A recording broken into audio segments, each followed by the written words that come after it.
and welcome back to MHA Insights. Today's topic is state of well-being.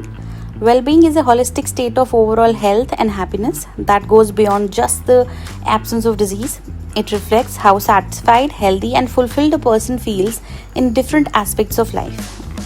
Which means well-being सिर्फ बीमारी ना होने का नाम नहीं है, ये एक holistic state है जहाँ एक इंसान फिजिकली हेल्दी, मेंटली स्ट्रांग और इमोशनली बैलेंस्ड होता है. सिंपल वर्ड्स में अगर बताया जाए तो जब आप अपने लाइफ के हर एस्पेक्ट में सेटिस्फाइड और हैप्पी फील करते हो तो आपका जो वेलबींग होगा वो बहुत हाई होता है. Now let's discuss about the dimensions of wellbeing. Physical wellbeing includes body fit होना, हाई एनर्जी होना और डिजीज ना होना, that is physical wellbeing. Regular exercise, healthy diet और प्रॉपर स्लीप इसके बेस पिलर्स हैं. Then if we talk about mental and emotional wellbeing, mind calm होना, positive thinking रखना और स्ट्रेस को हैंडल कर पाना, that is mental strength. Resilience और सेल्फ कॉन्फिडेंस भी इसी डायमेंशन का पार्ट है.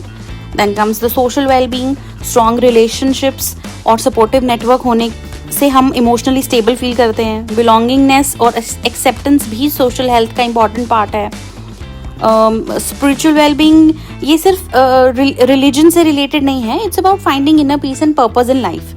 अपने वैल्यूज़ और बिलीव्स के साथ कनेक्टेड रहना एक डीप सेंस ऑफ स्टेबिलिटी देती है हमें. Then the occupational wellbeing, work में सेटिस्फैक्शन और ग्रोथ फील करना बहुत ज़रूरी है. अगर आप अपने काम से खुश हो और वर्क लाइफ बैलेंस मेंटेन कर पा रहे हो तो आपका ऑक्यूपेशनल वेलबींग स्ट्रांग होगा. Then the emotional wellbeing, safe और क्लीन सराउंडिंग्स में रहना हमारे फिजिकल और मेंटल हेल्थ को डायरेक्टली इम्पैक्ट करता है.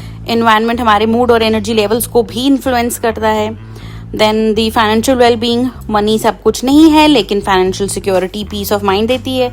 जब आप अपने एक्सपेंसेस को कंफर्टेबली मैनेज कर पा रहे हो और फ्यूचर सिक्योर लगता है तो आपका फाइनेंशियल वेलबींग अच्छा माना जाता है. So next comes the key points. Well-being is subjective, depends upon person's perception and dynamic changes with life circumstances.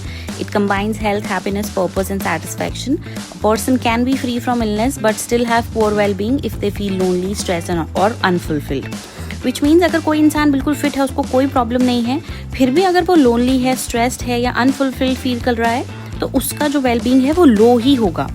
Okay, so in short, well-being is all about thriving, not just surviving. Follow MHA Insights for more healthcare concepts. See you in the next videos.